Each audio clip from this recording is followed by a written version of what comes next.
నియోజకవర్గంలో మరోసారి గర్జించారు సీఎం రేవంత్ రెడ్డి. తమ పాలనలో ప్రజలే రాజులు అని, అధికారులైనా సీఎం అయినా మీ దగ్గరికే రావాలంటూ తేల్చి చెప్పారు. తాను హామీ ఇస్తే చేసి చూపిస్తానని చెప్పినట్టుగానే మరో 4 పథకాలను అమలు చేస్తున్నామన్నారు ముఖ్యమంత్రి రేవంత్ రెడ్డి. ఈ వేదిక మీద ఉన్న ప్రతి ఒక్క నాయకుడు, ప్రతి ఒక్కరూ వారే ఎన్నికల్లో నిలబడ్డట్టుగా, వాళ్ళే ఈ శాసనసభ నియోజకవర్గానికి ఎమ్మెల్యేలు అయినట్టుగా, వాళ్ళే ఈ తెలంగాణ రాష్ట్రానికి ముఖ్యమంత్రులు అయ్యి ఈ రాష్ట్రాన్ని పాలిస్తే ఎంత పట్టుదలతో పనిచేస్తారో ఇవాళ ఇక్కడికి వచ్చిన ప్రతి కార్యకర్త అంతే కష్టపడి కృషి చేసి ఇవాళ ఎన్నికల్లో గెలిపించి ఈరోజు తెలంగాణ రాష్ట్రంలో సంక్షేమ పథకాలను అమలు చేస్తున్నాం. మీకందరికీ తెలుసు, ఇచ్చిన మాట ప్రకారం ముఖ్యంగా భూమికి విత్తనానికి ఎంత బలమైన అనుబంధం ఉంటుందో రైతుకు కాంగ్రెస్ ప్రభుత్వానికి కూడా అంతే బలమైన అనుబంధం ఉంది. ఆనాడు డాక్టర్ వైఎస్ రాజశేఖర రెడ్డి గారు 2004లో గురునాథ్ రెడ్డి గారు పెద్దలు ఎమ్మెల్యేగా ఉన్నప్పుడు రైతులకు ఉచిత కరెంటు ఇస్తాం వ్యవసాయానికి అని చెప్పి మొట్టమొదటి సంతకంతో ఎల్బీ స్టేడియంలో రైతులకు ఆనాడు 9 గంటల ఉచిత కరెంటు ఇవ్వడమే కాకుండా 1200 కోట్ల రూపాయలు రైతుల మీద ఉన్న విద్యుత్ బకాయిలను, అదేవిధంగా వందలాది కేసులను ఒక్కటే కలంపోటుతో ఆనాడు కాంగ్రెస్ ప్రభుత్వం ఆ కేసులను రద్దు చేసింది, రైతులకు ఉచిత కరెంట్ ఇచ్చింది. చంద్రశేఖరరావు గారు గొప్ప మేధావి, 80,000 పుస్తకాలు చదివిండు. వాళ్ళ కొడుకేమో అమెరికాలో చదువుకున్నా అంటాడు. 80,000 పుస్తకాలు చదువుకున్న ఆయన కానీ అమెరికాలో కంప్యూటర్ చదివొచ్చిన ఆయనకు ఈ తెలంగాణ రాష్ట్రంలో ఉన్న పేదలకు రేషన్ కార్డు ఇవ్వాలనే కనీస జ్ఞానం లేదు. 10 ఏళ్ళు ఎదురు చూసిన రేషన్ కార్డులు ఇవ్వలే. అందుకే ఇవాళ ప్రతి గ్రామంలో ఉన్న పేదవాడికి రాష్ట్రం మొత్తంలో 30-40 లక్షల కుటుంబాలకి ఇవాళ రేషన్ కార్డులు లేని ప్రతి వాళ్లకు రేషన్ కార్డు ఇవ్వాలని మన ప్రభుత్వం నిర్ణయం తీసుకున్నది. రేషన్ కార్డు ఇచ్చిన ప్రతి వాడికి సన్న బియ్యం పంచే కార్యక్రమాన్ని కూడా మన ప్రభుత్వం తీసుకుంటుంది. ఇవాళ రేషన్ కార్డు అనేది పేదవాడి యొక్క గుర్తింపు. ఆనాడు సోనియమ్మ మీకు దీపం పథకం ద్వారా గ్యాస్ పొయ్యి సిలిండర్ ఇవ్వడమే కాకుండా 400 రూపాయలకే సిలిండర్ ఇచ్చింది. కానీ కేసీఆర్ మోడీ గారు అధికారంలోకి వచ్చి 400 రూపాయల సిలిండర్ను 1200 రూపాయలు చేసింది.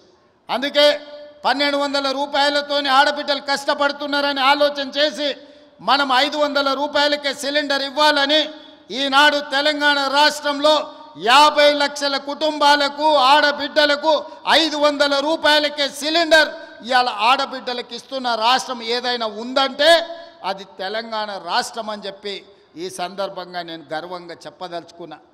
ఆడబిడ్డలకు ఉచిత ప్రయాణం, ఆనాడు అమ్మగారి ఇంటికి పోవాలన్నా ఏదైనా ఆలయాన్ని సందర్శించుకోవాలన్నా ఆర్టీసీలో ఆడబిడ్డలకు టికెట్ కొనాల్సిన పరిస్థితి. ఈనాడు ఆ పరిస్థితి నుంచి విముక్తి కలిగించి రాష్ట్రం నలుమూలల ఎక్కడి నుంచి ఎక్కడికైనా ఆడబిడ్డలు ప్రయాణం చేయదలుచుకుంటే ఆర్టీసీ బస్సులో ఉచితంగా ప్రయాణం చేయొచ్చు. ఆడబిడ్డ ఎక్కడైనా ఆర్టీసీ బస్సుకు చెయ్యి అడ్డం పెడితే ఆడబిడ్డను ఎక్కించుకొని వాళ్ళ ఇంటి దగ్గర దించే బాధ్యత ఈనాడు మన ప్రభుత్వం తీసుకున్నది. అందుకే ఈరోజు రాష్ట్రం నలుమూలల దాదాపుగా 120 కోట్ల మంది ఆడబిడ్డలు ఈ 13 నెలల ఆర్టీసీ బస్సుల్లో ఉచిత ప్రయాణం చేస్తే దాదాపుగా 4,000 కోట్ల రూపాయలు ఆర్టీసీ కార్పొరేషన్కు రాష్ట్ర ప్రభుత్వం చెల్లించడం జరిగింది. పథకంలో పనిచేస్తున్న వాళ్లకు ఖచ్చితంగా సంవత్సరానికి 12,000 రూపాయలు ప్రతి కుటుంబానికి ఇవ్వాలని ఇందిరమ్మ ఆత్మీయ భరోసా కార్యక్రమాన్ని ఇవాళ చంద్రవంచలో ఈ గ్రామ పంచాయతీలో ప్రారంభించుకున్నాం. దాదాపుగా ఇందిరమ్మ ఆత్మీయ భరోసా కార్యక్రమం 10 లక్షల కుటుంబాలకు మేలు జరగబోతుంది. ఇవాళ భూమి లేని నిరుపేదలను, ముఖ్యంగా దళితులను, గిరిజనులను, ఆదివాసులను, బలహీన వర్గాలను ఆదుకోవడానికి పథకం తీసుకొచ్చినాం. వాళ్ళ ఖాతాలో కూడా సంవత్సరానికి 12,000 రూపాయలు వేయబోతున్నాం. వాళ్ళ నగదు కూడా రాత్రి 12 గంటల తర్వాత బదిలీ కాబోతున్నదని చెప్పి నేను ఈ సందర్భంగా తెలియజేయదలుచుకున్నా. ఆనాడు 2004 నుంచి 2014 వరకు ప్రతి పేదవాడికి ఇల్లు లేని ప్రతి వాడికి ఇల్లు కట్టుకోవడానికి ఆనాడు ఇందిరమ్మ ఇల్లు ఇచ్చినాం. 2004 నుంచి 2009 వరకు, 2009 నుంచి 2014 వరకు నేను గురునాథ్ రెడ్డి గారి ఎమ్మెల్యేలు ఉన్నప్పుడు ఈ నియోజకవర్గంలోనే రాష్ట్రంలో అత్యధికంగా తెలంగాణ రాష్ట్రంలో ఇందిరమ్మ ఇండ్లు తీసుకున్న నియోజకవర్గం ఉందంటే దాదాపుగా 36,000 ఇండ్లు ఈ నియోజకవర్గంలో మేమిద్దరం ఆనాడు పేదలకు ఇప్పించినాం. చంద్రశేఖరరావు కడుపు మండి 2014లో అధికారంలోకి వచ్చిన తర్వాత ఎందుకు కొడంగల్ పేదలకు అత్యధికంగా ఇండ్లు ఇచ్చిండ్రని సిబిసిఐడి ఎంక్వైరీ చేసిండు. కానీ ఆయన ఎన్నికలప్పుడు మనకు మాట చెప్పిండు డబుల్ బెడ్రూమ్ ఇండ్లు ఇస్తా అని. నేను అడుగుతున్న ఈడున్న కొడంగల్ శాసనసభ నియోజకవర్గ యువకులను చాలామంది ఇక్కడికి వచ్చిండ్రు. మీ గ్రామాలలో ఎవరికైనా డబుల్ బెడ్రూమ్ ఇల్లు వచ్చిందా? ఎవరికైనా వచ్చిందా? మొత్తం మన నియోజకవర్గంలో కూడా ఏ ఒక్కరికొక డబుల్ బెడ్రూమ్ ఇల్లు ఇయ్యలే. ఊరికో కోడి ఇంటికో ఈక కూడా ఆనాడు ప్రభుత్వం ఇవ్వలేదు.